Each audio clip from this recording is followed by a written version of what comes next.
আমি রাজা দিগন্ত। কে তুমি সুন্দরী? আমি রূপমণি, সারা দেশের সেরা রূপসী। আমি তো দেশ দেশান্তর ঘুরে তোমারই তালাশ করছি সুন্দরী, মুখটা দেখি। না না, চন্দ্রদেবের অভিশাপে কেউ যদি একবার আমার রূপ দেখে নেয় তাহলে সে পাথর হয়ে যাবে।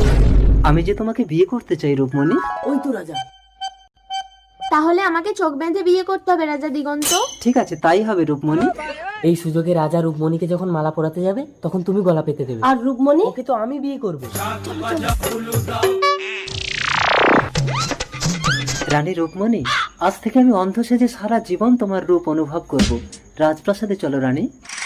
তুমি আমাকে লগ্নভ্রষ্ট করলে। সোহাগে ভরে দেব মুখের থেকে ওড়না। না সীমান্ত, তুমি কিন্তু পাথর হয়ে যাবে।